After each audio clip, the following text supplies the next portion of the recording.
Ողջույն ձեզ, եթերում դասարան TV-ն են, ձեզ հետ է Բեթիր Գասպարյան։ Սեպտեմբերի 21-ին բոլորս սար բարձրացանք։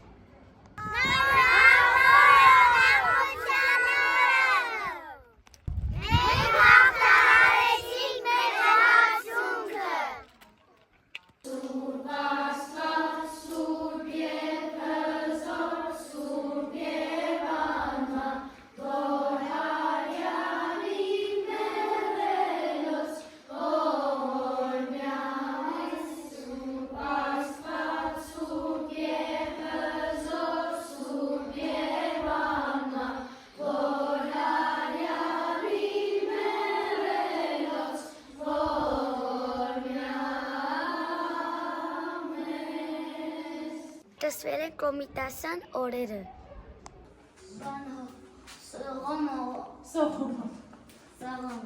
Սողոմոնը չէ իրանում, իսկ ինքը ինչ մասնագետ էր։ Երկիչ էր։ Էլ բացի երկիչից, ասա։ Երկիչ գրող։ Երկեր գրող էր, նույն ձև ասում են երկհան, չէ՞, դու ասա, ինչ ունես ավելացնել։ Երկեր, Տարածում էր, չէ՞, մեր երկերը, ասա աստիկ։ Թուրքիայում էր տնվել և բայց հայեր։ Ապրես, իսկ որտեղ էր գալիս կրթությունը ստանում, կհիշեք։ Որ քաղաքում էով էր։ Էջմիածնի Գևորգյան ջերմարանում էր, չէ՞, սովորում։ Այդտեղ էլ նրանք ընկում են իր անունը Կոմիտաս։ Ինչու ու երեխեք ինչ կրթություններ ինքը ստացել այդտեղ, ինչ էր ուզում դառնալ։ Երկիչ։ Բացի երկչից։ Նվագիչ։ Ես ձեզ պատմել էի, որ Գևորգյան ջերմարանում ովքեր սովորում են, դառնում են քահանա։ Ովքեր են քահանաները երեխեք։ Գիտեք, ասա։ Բանը Հա, քահանական տեր հայր այդ բառերը լսել եք, ծառայում են եկեղեցում։ Այդ աշխատանքի չեն ասում, աշխատում են եկեղեցում են, որտեղ ինչպես բանակում զինվորն է ծառայում հայրենիքին, այնպես էլ քահանաները ծառայում են եկեղեցուն, սակադրություններ են անում, ամուսնացնում են, իսկ այն մարդիկ, ովքեր որոշում են չամուսնանալ եւ իրենց կյանքը լրիվ նվիրել եկեղեցուն, իրենք արդեն ստանում են աստիճանակարգեր։ Կոմիտաս ուներ վարդապետի աստիճան։ Դրա համար նրան հաճախ ասում են Կոմիտաս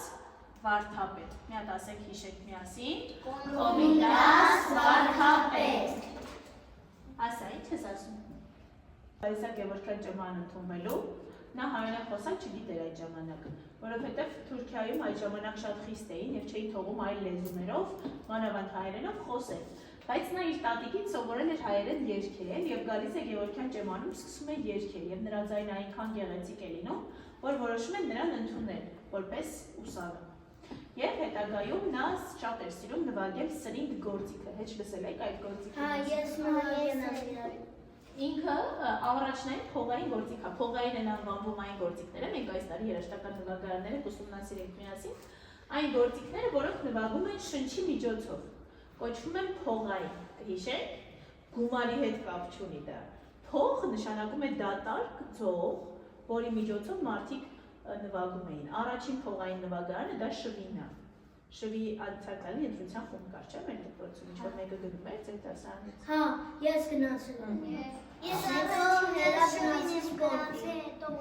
Լավ, շվի, ինչ էր անում։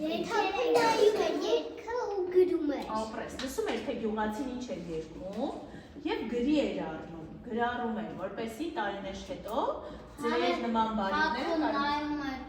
ով ինչ է երկում հայերեն, ինչ էր թաքուն անում, գիտես։ որտեղ ամաչում էին։ Ապրես, ամաչում էին ու օրինակ հարսանիքի ժամանակ ծեսեր կայի, հատվածներ կային հարսանիքում, որ օրինակ այդտեղ տղաների մուտքը արգելված էր, օրինակ որ հարսին գեղեցկացնում են այդ ընթացքում, տղաների չէր կարելի այդտեղ լինել, բայց այդ ժամանակ շատ գեղեցիկ երգեր էին երգում, եւ նա ստիպված էր լինում պատուհանից լսել, թե կանայք ինչ են երգում եւ գրի առնել։ Եվ այդպես գրեթե 3000-ից ավել երգ է գրառել, մենք այս տարի մտածում ենք կարելի է գնալ թանգարան, անպայման կգնանք թանգարան, այնտեղ կծառայանանք Կոմիտասի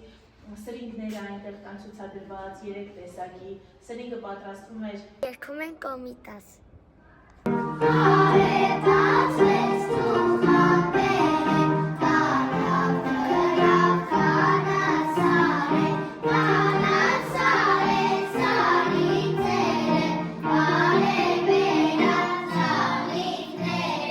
Sinu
հաջորդ շաբաթ։